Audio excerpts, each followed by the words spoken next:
वर्तमान आंचलिक जलवायु केन्द्र पक्षर पाणीपाग जनित एक विशेष सूचना सामना को आसी वर्तमान जहाँ सूचना मिली राज्य में आहरी 3 ରୁ 4 दिन निर्धूम वर्षा उत्तर पश्चिम बंगोपसागर पार्श्ववर्ती उत्तर ओडिशा एवं पश्चिमबंग उपकूल एक घूर्णिबलय सक्रिय रही जार प्रभाव में आगामी 24 घंटा मध्य लघुचाप क्षेत्र सृष्टि होवार संभावना रही यार प्रभाव में आज और आसंताकाली राज्य में विभिन्न अंचल वर्षा आशंका रही तेज आगामी दिन में ओडिशा रे केउं जिला को अधिक अधिक मात्रा में वर्षा रही केउं जिला को बिजुली घड़घड़ी सतर्कता जारी कर भिडियो रे संपूर्ण अपडेट पाइपर किंतु ता पूर्व भिडियो गोटे लाइक करंतु सांगमान सहित भिडियो को अधिक अधिक मात्रा शेयर करंतु आपण मैंने जदि आम चैनल पर नुआ प्रथम थर पर आम भिडियो को देखुथिबे ताहले एबे ही आम चैनल को सब्सक्राइब करी पाखर आसुवा बेल आइकन दबाई ऑल नोटिफिकेशन को ऑन कर रखिबे आपण माने हमर न्यूज को केउं जिल्ला देखुछन्ती तळे कमेंट करी निहाती जणाइबे जहा द्वारा जेबे भी जे कोनसी न्यूज रिलेटेड लेटेस्ट पाणीपागर सठिक सूचना आपण माने हमर चैनल माध्यम रे सर्वप्रथम पाइ परिबे तेबे चलंतु आ लेट न करी वर्तमान खबर ऊपर नजर पकेबा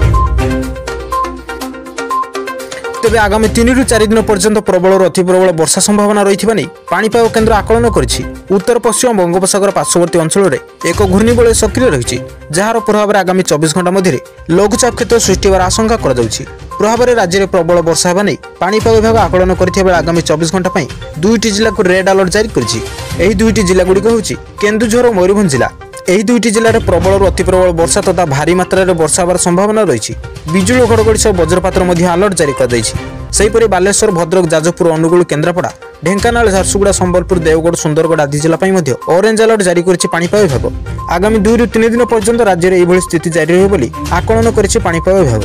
तेज आगामी 3 ରୁ 4 दिन पर्यंत प्रबल और अति प्रबल वर्षा संभावना रही नहीं पाणीपाग केन्द्र आकलन करिछि उत्तर पश्चिम बंगोपसागर पार्श्ववर्ती अंचल में एक घूर्णिबलय सक्रिय रही जार प्रभाव में आगामी 24 घंटा मध्य लघुचाप क्षेत्र सृष्टि होवार आशंका प्रभाव में राज्य में प्रबल वर्षा होगा नहीं पाणीपाग विभाग आकलन कर आगामी 24 घंटा पर 2ଟି जिला को रेड अलर्ट जारी करिछि एही 2ଟି जिला गुड़िक होछि केन्दुझर और मयूरभंज जिला एही 2ଟି जिले में प्रबल और अति प्रबल वर्षा तथा भारी मात्रा में वर्षा होवार संभावना रही बिजुली घड़घड़ी सह वज्रपात अलर्ट जारी कर बालेश्वर भद्रक जाजपुर अनुगुल केन्द्रापड़ा ढेंकानाल झारसुगुड़ा संबलपुर देवगढ़ सुंदरगढ़ आदि जिला